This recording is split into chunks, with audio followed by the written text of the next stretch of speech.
Je lis du livre de Daniel, chapitre 3, au verset 30, ce qui suit.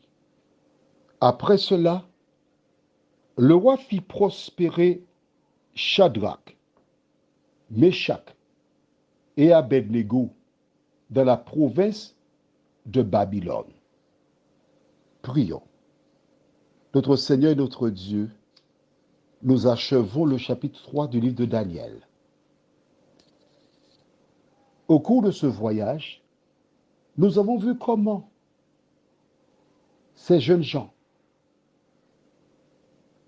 qui avaient foi en toi refusèrent de se prosterner devant l'idole, de servir d'autres dieux.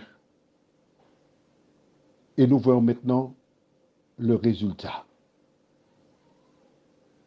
Merci Seigneur pour ta parole.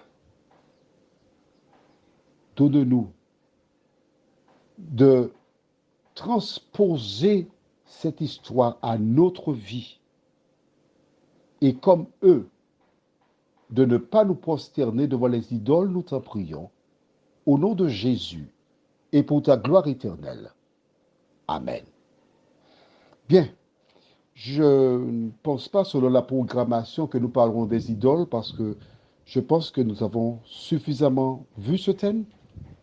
Tu as compris tout ce qu'il y avait à comprendre. Mais nous voyons la fin de l'histoire. La fin de l'histoire, c'est quoi? Dans le verset qui a été lu tout à l'heure, que j'ai lu, nous voyons qu'après cela, le roi fit prospérer Shadrach, Meshach et Abednego. Je t'invite à prendre maintenant avec moi Daniel chapitre 2.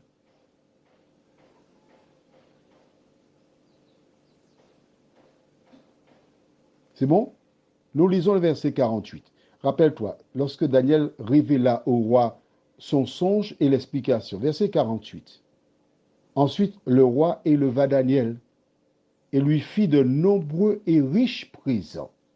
Il lui donna le commandement de toute la province de Babylone et d'établir chef suprême de tous les sages de Babylone. C'est seulement Daniel qui avait été élevé, Daniel qui avait été reconnu. Et c'est lui qui va plaider, le verset 49, Daniel pria le roi de remettre les tendances de la province de Babylone à Shadrach, Meshach et Abednego. Donc, eux, ils ont bénéficié de ce qu'on appelle aux Antilles un filon de Daniel. Mais ils ne sont pas reconnus. On ne sait pas ce qu'ils ont dans le ventre. On ne sait pas ce qu'ils pensent vraiment. On ne sait pas qui ils sont. Mais quand ils se sont dressés devant le roi, quand ils ont donné leur façon de penser au roi, répliquant au roi, tenant ferme pour la vérité, ils se sont imposés. Ils se sont révélés. Nebuchadnezzar vit que ces hommes avaient un caractère. Ces hommes avaient des convictions et personne ne pouvait les inciter à changer de position. Vois-tu, mon ami, lorsque tu dis quelque chose, tu dois dire la parole.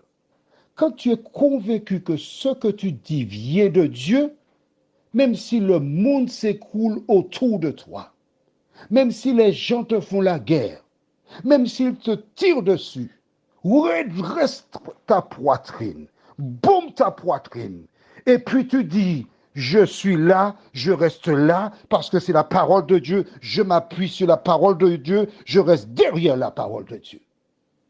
Qu'importe ce que pensent les gens, un jour, tu devras comparaître devant l'Éternel.